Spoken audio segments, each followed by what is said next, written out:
তো ৭১ টিভি তো বেশ ফেসিবাদী মুজাম্মল বাবু থেকে যারা ছিল সবাই একটা কোলাবোরেটর ছিল, এবং আওয়ামী লীগের যে বিচার হওয়া উচিত ৭১ টিভিতে যারা সংশ্লিষ্ট ওই সময় কলা কৌশলী ব্যক্তিবর্গ ছিল তাদেরও বিচার হওয়া উচিত। কিন্তু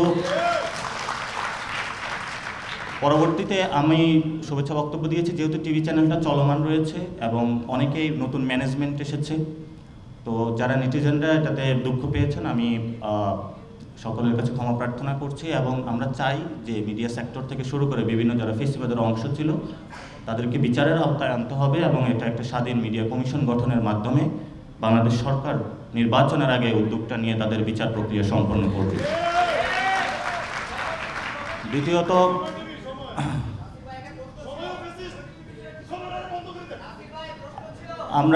আমরা একটু ডিসিপ্লিনারি ওয়েতে থাকি না। আমি আপনাদের সেই বক্তব্যকে রেসপেক্ট করছি, এবং আমরাও এটার যে ৭১ টিভিতে আমরা যখন আন্দোলন করতেছিলাম, ক্যাম্পাসে আন্দোলন করতেছিলাম, তখন একটা সময় কিন্তু আমরা বয়কট করেছিলাম।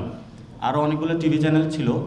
তবে আমরা সরকারকে আহ্বান জানাবো যে একটা স্বাধীন তদন্ত মিডিয়া কমিশন গঠন করা হোক, যেহেতু এখন যিনি আমাদের তথ্য উপদেষ্টা রয়েছেন তিনি ছাত্রদের মধ্য থেকে এসেছেন, তো ওনাদেরকে এই পালসটা আরও বেশি করে বুঝতে হবে।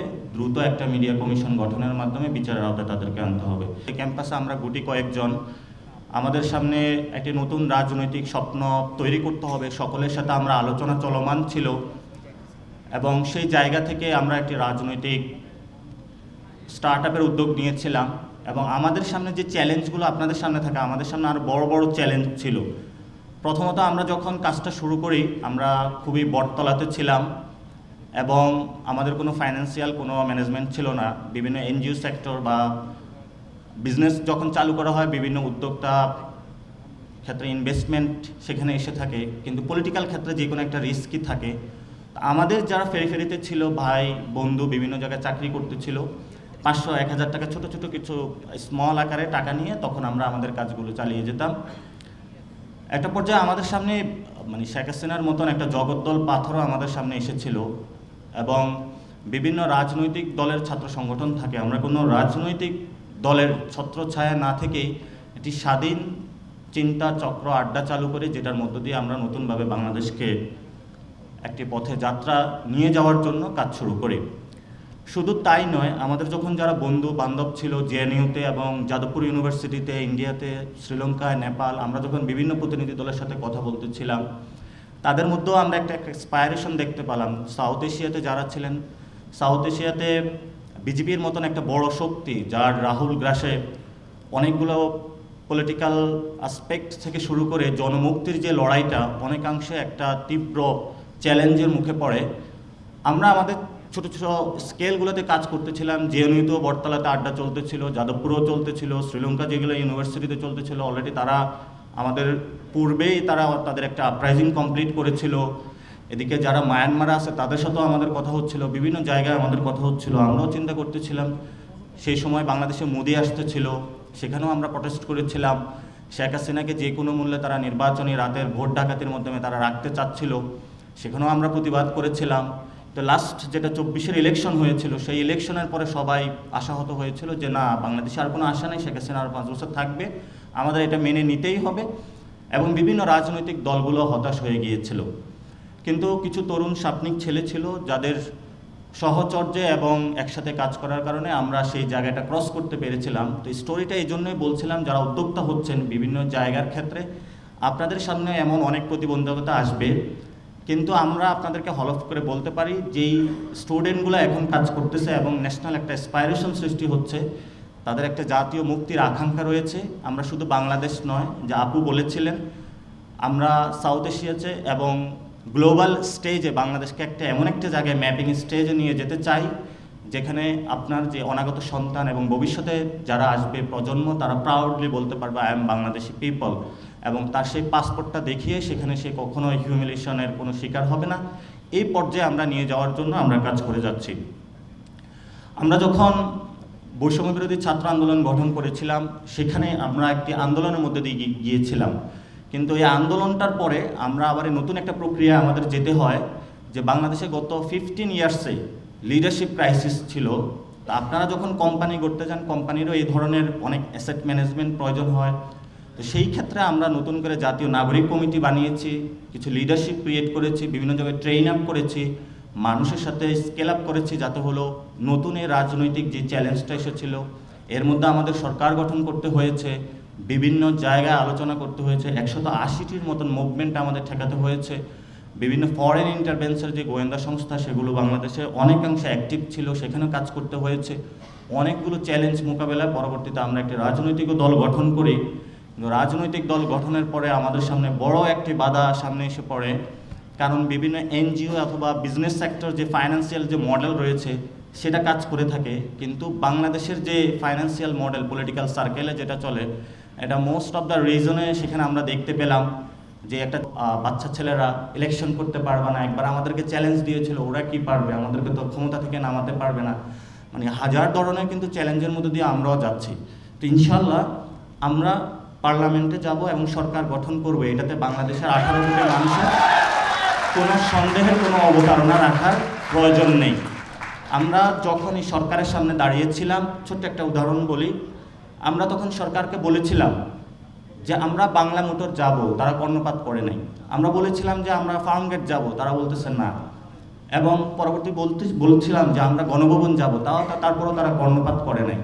বাট আমরা যখন গণভবনে গিয়েছি, তারা হলো আপনারা দেখেছেন সচক্ষে সবাই প্লেনের ছবিগুলো হলো ভারতে পালিয়ে গিয়েছিল। ভবিষ্যতেও আমরা বলেছিলাম বাংলাদেশে একটা বুলেটের রেভলিউশন হয়েছে, আগামীতে হলো ব্যালটের রেভলিউশন হবে। এই তরুণ প্রজন্মকে সেই ব্যালটের রেভলিউশনে বাংলাদেশের কোনো শক্তি নাই যারা প্রতিহত করতে পারবে। ইনশাআল্লাহ আমরা জয়ী হব। সেই ক্ষেত্রে এই তরুণ প্রজন্মকে আমরা চাঁদাবাজি, বিভিন্ন যে রাজনৈতিক কালচার রয়েছে সেগুলো থেকে মুক্ত করে আপস্কিল করার জন্য, ব্যবসায়িক কর্মকাণ্ডে অংশগ্রহণ করার জন্য আমরা একটা অ্যাসোসিয়েশন গঠন করি, ন্যাশনাল এসএমই অ্যাসোসিয়েশন, যেটার মাধ্যমে চাচ্ছে যে ক্ষুদ্র এবং মাঝারি যারা উদ্যোক্তা রয়েছে তাদের একটি বড় ধরনের পলিটিক্যাল সাপোর্টও দরকার হয়। পলিটিক্যাল সাপোর্টটা এই জন্য প্রয়োজন হয়, যারা পলিসি লেভেলে কাজ করে ওইখানে পলিটিক্যাল স্টেক হোল্ডার বড় একটা অংশগ্রহণ থাকে। সেই ক্ষেত্রে যাতে ওইখানে এই অংশগ্রহণগুলো আমরা এনশিওর করতে পারি, যাতে মাঠ লেভেলে যারা কাজ করতে পারতেছে সেখানে তাদের কাছে আমরা যাব, যে কোন সমস্যাগুলো তারা ফেস করতেছে সেগুলো নিয়ে এসে সেটা পার্লামেন্ট হোক আর ভবিষ্যতের যে কোনো জায়গায় আমরা ওই তরুণ প্রজন্মকে ডিসিশন মেকিংয়ে আমরা নিয়ে যাব। তখন তারা তাদের যে অবস্ট্রাগলগুলো ফেস করেছে সেই জায়গাতে তারা যদি কাজ করতে পারে, আরও যারা বাংলাদেশে নতুনভাবে স্বপ্ন দেখছে যে ক্ষুদ্র এবং মাঝারি উদ্যোক্তা হওয়ার জন্য, তাদের জন্য পাথওয়েটা অনেক বেশি ইজি হয়। এই প্রক্রিয়াটার জন্য আমরা এই অ্যাসোসিয়েশনটা করেছি। ইনশাআল্লাহ আপনারা সবাই ঐক্যবদ্ধ থাকবেন, ভবিষ্যতেও কাজ করবেন, এটা নিয়ে অনেক দূর আমরা এগিয়ে যাব। এবং বাংলাদেশে যে পলিটিক্যালি ফাইন্যান্সিয়াল মডেল কালচার রয়েছে, চাঁদাবাজি, মাস্তানি, মিছিল মিটিংয়ে যাওয়া, টাকা ইনকাম করা, এগুলো আমরা ইনশাআল্লাহ বাংলাদেশে বন্ধ করে দেব ইনশাআল্লাহ। তো আমি একজন ক্ষুদ্র পলিটিক্যাল উদ্যোক্তা হিসেবে যে জিনিসটা বলতে চাই, আমরা আমাদের দেশের ক্ষেত্রে নেশন স্টেটের ক্ষেত্রে যে ইনস্টিটিউশনগুলো রয়েছে, এটা একজন ভাই বলেছিল, এসএমই ফাউন্ডেশন রয়েছে এবং এনবিআর রয়েছে, ফাইন্যান্সিয়াল অনেকগুলো ইনস্টিটিউশন রয়েছে, এগুলোকে যেমন শক্তিশালী করে আমরা কাজ করব, তেমনিভাবে আমরা এই দক্ষিণ এশিয়াতে পিপলস ইকোনমিকে কীভাবে আমরা নতুন করে মানুষের সামনে নিয়ে আসতে পারি, অর্থাৎ জনগণের যে অর্থনীতি, জন অর্থনীতি, এটার কিভাবে আমরা নতুন করে এই জায়গায় মূল্যায়ন করতে পারি, যেটা আমাদের সামনে অনেকগুলো উদাহরণ রয়েছে। চায়না রয়েছে, ভিয়েতনাম রয়েছে, তারা আমাদের সামনে গার্মেন্টস ব্যবসা শুরু করেছে, তারা অনেক দূর এগিয়ে গিয়েছে, কিন্তু আমরা এখনও সেই জায়গাতে স্ট্রাগলিং করতেছি, আমরা কেন পারতেছি না? তো সেই জায়গাতে যখন আমাদের বন্ধুরা এসেছিল এই গণ অভ্যুত্থানের পরে, তারা আমাদেরকে জিজ্ঞেস করেছিল যে আপনাদের পলিটিক্যাল পার্টির আপনাদের সামনের পলিসিটা কি হবে। সেখানেও আমরা বলেছিলাম বর্তমানে যারা ক্ষুদ্র এবং মাঝারি উদ্যোক্তা রয়েছে, গত 15 বছরে তারা অনেক বড় ধরনের নির্যাতনের শিকারের মধ্য দিয়ে গিয়েছে। শুধু দলের নির্দিষ্ট কর্মীদেরকে বিভিন্ন জায়গায় পুরস্কার দেওয়া হয়েছে, দলের নির্দিষ্ট কর্মীদেরকে বিভিন্ন ব্যাংক লোন দেওয়া হয়েছে, যাদের কোনো একটা কোম্পানির কোনো ফরম্যাট নাই, কোনো কিছু নাই, বিভিন্ন একটি ডাইনেস্টিক পলিটিক্সের সাথে ইনভলভমেন্ট ছিল, তাদেরকে সেখানে নিয়ে হলো আঙ্গুল ফুলে কলা গাছ বানানো হয়েছে। আপনারা বাংলাদেশের যদি একটু হিসাব করে দেখবেন, প্রত্যেকটা সরকারি প্রতিষ্ঠানকে একদম খালি করে দেওয়া হয়েছে। সেখান থেকে আপনার বিভিন্ন জায়গায় যে স্টার্ট আপ প্রজেক্টগুলো রয়েছে সেটা থেকে তারা যেভাবে লুপাট করেছে, বিভিন্ন সরকারি প্রতিষ্ঠানগুলোকে ব্যবহার করে বাংলাদেশের যে এই যে তরুণ প্রজন্ম তারা যে নতুনভাবে দাঁড়াবে তাদের সেই মেরুদণ্ডটা ভেঙে দেওয়া হয়েছিল। কিন্তু আমরা আছি ইনশাল্লাহ, কাজ করবে ভবিষ্যতে দল মত উঠতে গিয়ে বাংলাদেশের 18 কোটি মানুষের জন্য আমরা কাজ করব। আমরা যতদিন বাংলাদেশে থাকবে, বাংলাদেশ নিরাপদ থাকবে, আমাদের রক্তের উপর দিয়ে বাংলাদেশের উপরে কেউ আঘাত করতে হবে, এর আগে কেউ পারবে না ইনশাআল্লাহ। আমরা সেই ক্ষেত্রে যারা আন্দোলনে এসেছিল বড় একটা দাবি নিয়ে, বৈষম্য বিরোধী ছাত্র আন্দোলন, তো এখন ভবিষ্যতেও যদি কোনো দল এসে এই ধরনের এসএমই ফাউন্ডেশন থেকে শুরু করে ক্ষুদ্র এবং মাঝারি উদ্যোক্তাদের মেরিট বেস সোসাইটি তৈরি করে না করে আবার যদি অন্যান্য আগের মতো যে সিস্টেমগুলো গিয়েছিল দল বাস কোনো এসএমই রিলেটেড কোনো সেক্টর তৈরি করে, সেটা হলো আপনাদেরকে ঠেকিয়ে দিতে হবে। এবং আমরা চাই একটা ফেয়ার জাস্টিস বেসড সোসাইটি যেখানে মেরিট বেসড হবে।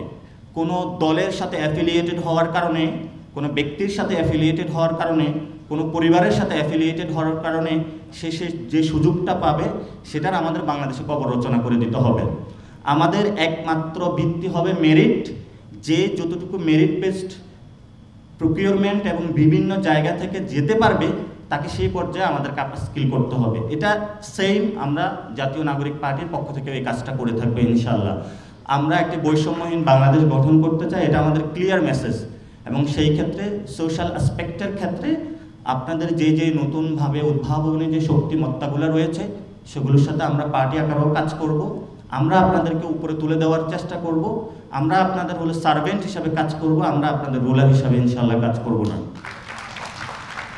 আরেকটি যে বিষয় সেটা হলো, আপনারা জানেন যে আমরা আমাদের দলীয় যে অনেকে জিজ্ঞেস করে থাকে যে পলিসিগুলো কী হবে, আমরা কয়েকটা পলিসি সেখানে ইতিমধ্যেই নিয়েছিলাম যে আমরা প্রো উইমেন বেসিকে কাজ করব। আমাদের যে নারী সমাজ রয়েছে, আপনারা দেখেছেন গত 80s দশক থেকে গার্মেন্টসগুলো শুরু হয়েছে। এখনও আমাদের যারা মায়েরা বোনেরা সেই সুই সুতা ধরেছে কলের উপরে বসেছিল, তারা এখনও কলের উপরে বসে রয়েছে। মানে তাদের জীবনের ভাগ্যের চাকার কোনো পরিবর্তন হয় নাই। আপনার মা, আপনার বোন, আপনার সন্তানের যাকে জন্ম দিয়েছে, যে আপনার সন্তানের লালন পালন যার হাতে, আমরা যদি তাদেরকে আপস্কিল করতে পারি, কোনো ব্যক্তি পরিচয় না, কোনো পুরুষ মহিলা এই পরিচয় না গিয়ে আমরা নতুনভাবে যদি তাদেরকে নিয়ে আসতে পারি একটি জায়গায়, তাহলে বাংলাদেশের ভাগ্যের চাকা ঘুরবে, আর না হয় বাংলাদেশের ভাগ্যের চাকা ঘুরবে না। আমাদের বড় একটা রয়েছে আলেম সমাজ, যা তাদের যে এডুকেশন ব্যবস্থা সেটা আমরা এখনো মেইন স্ট্রিম করতে পারিনি বলে তারা কিন্তু বিভিন্ন ক্ষেত্রে অনেকে উদ্যোক্তা হচ্ছেন। তাদেরকে কিভাবে ট্যাক্স সার্ভিসের আওতায় নিয়ে আসা যায়, কিভাবে নতুন করে তাদেরকে এই যে উদ্ভাবনী শক্তি বাংলাদেশে নতুন একটি জায়গায় যাবে সেই শক্তির সাথে একীভূত করতে হবে। কারণ এই জেনারেশনকে যদি আমরা পিছনে রাখি, নারীদেরকে যদি পিছনে রাখি, এই তরুণ প্রজন্মকে যদি পিছনে রাখি, ভবিষ্যৎ বাংলাদেশের যে পথযাত্রায় আমরা 2024-এ স্বপ্ন দেখেছিলাম সেটা বাস্তবায়ন করা সম্ভব হবে না। আর এই দায়িত্বটা জাতীয় নাগরিক পার্টি একা নিতে পারবে না। বাংলাদেশের সকল মানুষকে এগিয়ে এসে এটা আমাদের ন্যাশনাল ভিশন আকারে রূপান্তর করতে হবে এবং এই ভিশনের পিছনে বাংলাদেশের 18 কোটি মানুষকে হলো কাজ করতে হবে ইনশাআল্লাহ। আজকে ন্যাশনাল এসএমই